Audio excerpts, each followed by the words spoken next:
जय भगवान बालाजी की। तो ये बालाजी तिरुमला में है, जो आंध्र प्रदेश के राज्य में है। और ये बालाजी में प्रतिदिन लाखों लोग आया करते हैं दर्शन करने के लिए बालाजी को। और यहाँ पर बाल देने का भी बहुत बड़ा महत्व है। तो औरत या पुरुष जो भी लोग हैं यहाँ पर बाल भी दान देते हैं। और यहाँ बालाजी विश्व में इनका बहुत बड़ा प्रचार प्रसार है। तो यहाँ भारत के कोने कोने से लोग यहाँ पर बालाजी में दर्शन करने आते हैं। और देखा भी जाए तो भारत का सबसे बड़ा मंदिर है ये। यहाँ पर इतना लोग आया करते हैं कि उनको रहने की संपूर्ण रूप से व्यवस्था नहीं मिल पाते हैं। और यहाँ दर्शन के लिए लगभग तो 6 घंटे 7 घंटे प्रतिदिन होता ही होता है। और कभी कभी तो 1 दिन या 2 दिन भी लग जाते हैं दर्शन करने के लिए। तो ये बालाजी मंदिर है जो तिरुमला में है, आंध्र प्रदेश राज्य के अंदर में है। और ये बालाजी बहुत बड़ा प्रचलित है भारत के अंदर में। तो मैं आज बालाजी की हिस्टोरी सुना रहा हूँ। एक बार ऋषियों ने मिल करके यज्ञ कर रहे थे। तो यज्ञ करते करते बहुत कुछ समय हो गया। तो उस समय में नारद जी वहाँ पर पहुँचे। तो जब नारद जी आए तो नारद जी ने एक प्रश्न उठाया कि हे ऋषियों, आप लोगों ने जो यज्ञ कर रहे हैं, ये यज्ञ किसके लिए कर रहे हैं और ये यज्ञ किनको मिलेगा? कोई ऋषि बोला कि ये ब्रह्मा जी के लिए कर रहे हैं। तो कोई ऋषि बोला कि ये तो शिव जी के लिए कर रहे हैं। और कोई ऋषि बोले कि ये विष्णु भगवान के लिए कर रहे हैं। लेकिन तीनों देवताओं में ऐसा बातें आने के बाद में आपस में विवाद हो गया कि भगवान तो एक ही होंगे। तो भगवान जब एक होंगे तो 3 देवता के नाम क्यों, और तीनों को कैसे जा सकता है? कोई ना कोई आराध्य देव तो एक ही होंगे ना। तो इसलिए जब ये बात विवाद हो गया तो ये निर्णय लिया गया कि इनकी परीक्षा ली जाए। तीनों देवताओं की परीक्षा लेने के बाद में तब हम लोग निष्कर्ष करेंगे कि भगवान कौन है। क्योंकि सारे यज्ञ तो भगवान के लिए किया जाता है और भगवान तो एक ही होते हैं, भगवान बहुत नहीं होते हैं। और आप लोगों ने 3 देवताओं के नाम लेकर के हमें असमंजस में डाल दिए हैं। तो ऐसा तो हो नहीं सकता है, भगवान तो केवल एक ही होते हैं। तो भगवान की परीक्षा के लिए एक भृगु ऋषि जो ब्रह्मा जी के पुत्र हैं उनको भेज दिया गया। और ब्रह्मा जी के पुत्र भृगु ऋषि जब ये स्वीकार किए कि ठीक है, नहीं परीक्षा लेंगे। और जब ऋषियों ने उनको भेजे कि आप जाओ 3 देवताओं की परीक्षा ले लो और इसके बाद में जो हुआ होगा तो मेरे पास में सच्ची आकर बता देना। तो भृगु ऋषि जब चले तो वहाँ से प्रथम अपने ब्रह्मलोक में जीत गए, जहाँ पर ब्रह्मा जी रहा करते थे। तो ब्रह्मा जी के पास जाने के बाद में वैसे तो भृगु ऋषि ब्रह्मा जी के ही पुत्र हैं, लेकिन ब्रह्मा जी के पुत्र होने पर भी भृगु ऋषि ब्रह्मा जी को नमस्कार नहीं किए। तो ब्रह्मा जी को बहुत बड़ा क्रोध आ गया। उन्होंने बोला, देखो मैं सृष्टि करता हूँ और सारे देवता समस्त ऋषि मेरे को नमस्कार करते हैं और मेरा ही पुत्र एक भृगु होकर के मेरे को नमस्कार नहीं किया, तो ये तो दंड के योग्य है। इस प्रकार से उन्होंने बहुत क्रोध हो गए और क्रोध के आवेश में उन्होंने श्राप देने पर तैयार हो गए। तब माता सरस्वती बोली कि नहीं, मेरा ही पुत्र है और पुत्र से यदि गलती हो भी जाए तो उन्हें क्षमा कर दीजिए और उनको सद्मार्ग दीजिए और फिर उनको ज्ञान दीजिए कि अगले बार ऐसा नहीं करना और हमारा कुछ मर्यादा भी है। इस प्रकार से उनको रोक दिया गया। सरस्वती जी ने उनको रोक दिया। तब भृगु ऋषि ने बोले, देखो एक ब्रह्मा जी को कोई नमस्कार न करे तो इतना बड़ा क्रोध हो जाए, तो ये तो भगवान में कोई गुण नहीं होता है, इनका तो कोई भगवान की आकृति में नहीं आ जा सकते हैं, इसलिए कोई ये भगवान नहीं है। अब हम चलते हैं शिव जी के पास में। शिव जी के पास गए तो शिव जी तो रहते हैं कैलाश पर्वत पर। तो कैलाश पर्वत पर पहुँचे और पार्वती के साथ में शिव जी बैठे हुए थे। तो शिव जी जैसे वहाँ पर देखे कि भृगु ऋषि आ रहे हैं तो वो चुपके गुमसुमी रहे। तो भृगु ऋषि को बड़ा क्रोध आ गया कि एक ऋषि आने पर भी और ये शिव अपने पार्वती के साथ में इतना अनायास होकर के भी इतना आतुर हो गया है कि पता नहीं ये इतना तो संसारी लोग भी नहीं हुआ करते हैं और कहलाते हैं शिव। तो इसलिए तो शिव जैसे तो कोई ऐसा मेरे को ये स्त्री के अधीन कोई नहीं दिख रहा है मेरे को। तो इस प्रकार से जब उन्होंने बोले भृगु ऋषि ने, तो ये वाक्य को सुन करके शिव जी को बड़ा क्रोध आ गया कि मैं स्त्री का अधीन हूँ, मेरे को क्या भी नहीं मालूम है। इस प्रकार से उन्होंने त्रिशूल उठा लिए और उनको मारने के लिए उतावल हो गए। तो वहाँ पर पार्वती बोलती कि हमें गलती क्या किया उसने? कुछ भी नहीं किया, इसने इतने ही तो बोला कि ये एक औरतों के अधीन है। तो यदि शादीशुदा हूँ हम आप दोनों ने, तो औरत तो हम रखेंगे और हमारे पास में रहेंगे औरत। और औरत तो एक अर्धांगिनी होती है। तो अर्धांगिनी के बारे में जो कुछ कह दिए तो इसमें कोई बुरा नहीं मानना चाहिए। अब रह गया कि जब ऋषि कोई आते हैं तो हमें उनको कुछ स्वागत करना चाहिए। तो हमारी ही गलती है, उनकी गलती नहीं है। समझा बुझा करके शिव जी को क्षमा करा दिया। अब भृगु ऋषि सोचे कि एक छोटी सी बातों में इतना बड़ा क्रोध हो जाना और मारने पर भी तैयार हो जाना, ये कोई भगवान का लक्षण नहीं है। अब चलते हैं महाविष्णु के पास में। तो महाविष्णु के पास गए बैकुंठ धाम में।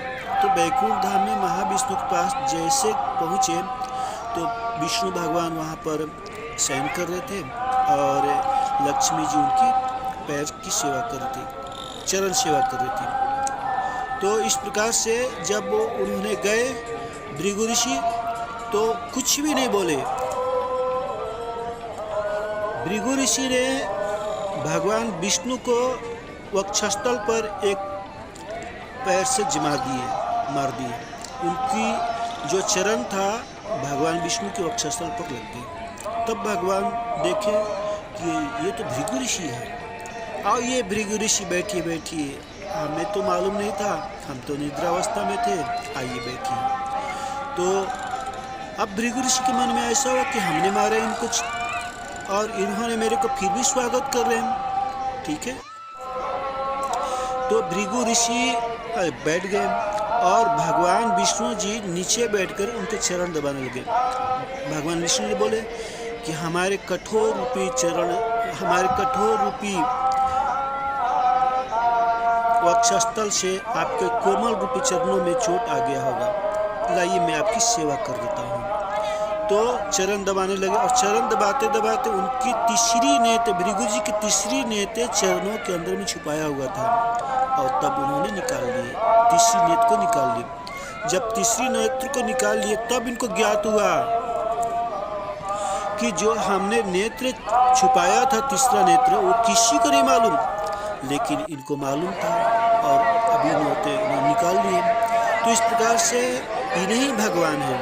और एक तो मैंने इनको मारा भी और इनमें इतना बड़ा दया भी है, इन्होंने इतना बड़ा मेरे को सेवा भी करने लगे और मेरे आँख तो दे दीजिए भगवान। तो भगवान विष्णु बोले कि नहीं, जब एक बार हम देता हूँ तो ठीक है, बहुत अच्छा से हम प्रसन्न से दे देता हूँ, लेकिन जब हम ले लेता हूँ तो फिर वापस नहीं देता हूँ। तब भी इनको मन में आया कि भगवान यही है और वहाँ पर कितने बार प्रार्थना किए कि भगवान दे दीजिए, लेकिन नहीं मिला उनको। तो वहाँ से भगवान नहीं मिलने पर नेत्र भृगु ऋषि लौटकर चले और सारे कथा वृतांत सुना दिए ऋषियों को। तो ऋषियों ने निष्कर्ष निर्णय करके ये बताया कि भगवान तो केवल एक है, महाविष्णु भगवान है। तो महाविष्णु भगवान ही है, उनकी यज्ञ किया जाता, वही इस यज्ञ का आराध्य देव है। इन्हीं की यज्ञ करने की हम लोग पुण्य को प्राप्त करते हैं, तो इसलिए भगवान विष्णु। तो जब चले आए भृगु ऋषि तब लक्ष्मी जी पूछी, भगवान आप हमारे पति देव हैं, आपको कोई मारे और हम चुपके रह जाए तो मेरे को तो अच्छा नहीं लगता है, इसलिए मैं ही यहाँ पर न रहूँ। मैं मृतलोक में चली जाती हूँ। तो लक्ष्मी जी रुष्ट होकर के मृतलोक में चली आई थी। तो बताया जाता है कि आंध्र प्रदेश में आकर के इसी चंद्रगिरी महाराज के पास में, जहाँ तिरुमला से लगभग 27 किलोमीटर दूरी पर है, यहाँ पर आकर के चंद्रगिरी महाराज के जो वंशज है आकाश महाराज के घर में जन्म ली।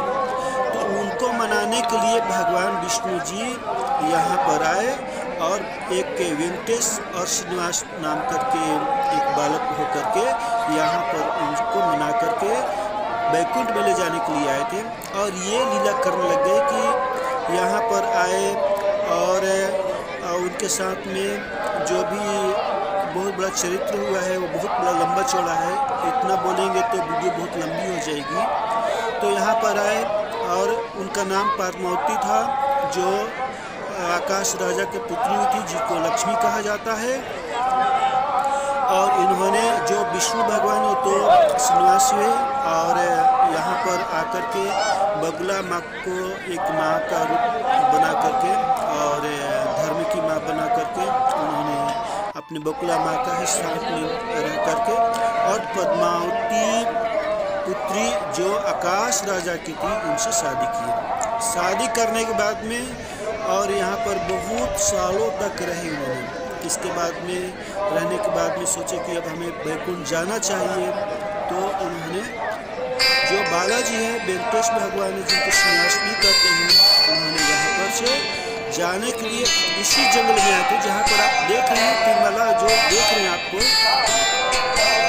तो यहाँ पर भगवान बालाजी अपनी पत्नी पद्मावती के साथ लेकर आए थे। और ये जो मंदिर दिख रहा है, ये जो मंदिर दिख रहे हैं, तो ये मंदिर के पास ही आकर के ये वाली जो मंदिर, तो जो आपको सामने लोकेशन में मंदिर दिख रहा होगा, यहाँ पर भगवान बालाजी अपनी पत्नी पद्मावती को लेकर के साथ में आए थे और यहीं से अंतरिक ध्यान हो गए थे। कहा जाता है कि यहीं से उन्होंने बैकुंठ चले गए थे। जो श्रीनिवास बालाजी हैं, भगवान वेंकटेश है, यहीं से चले गए थे अपने बैकुंठ धाम में। तो इनका एक और भी चरित्र आता है कि श्री देवी और भूदेवी, इनकी और भी 2 पत्नियां हुई हैं।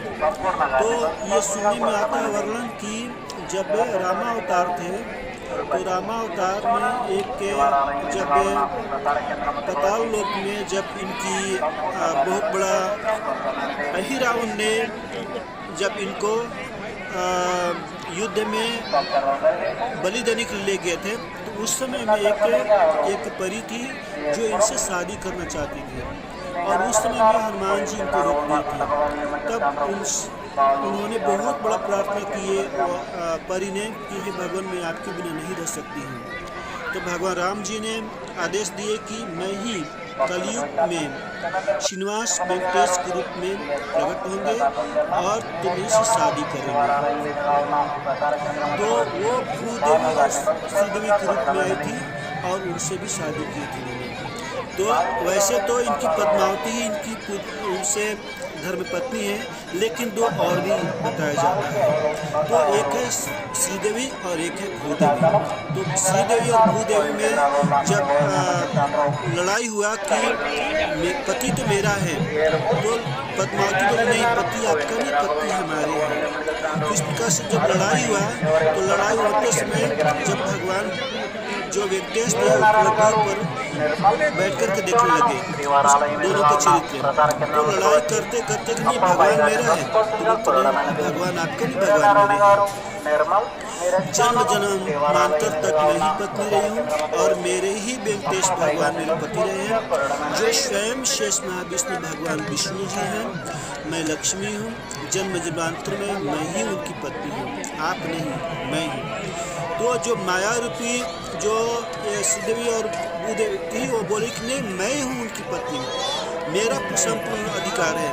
तो इस प्रकार से झगड़ा करते करते और दोनों को इस प्रकार से इतना दोनों झगड़ा कर रहे थे कि वेंकटेश भगवान यहाँ से अंतर्ध्यान करके बैकुंठ चले गए।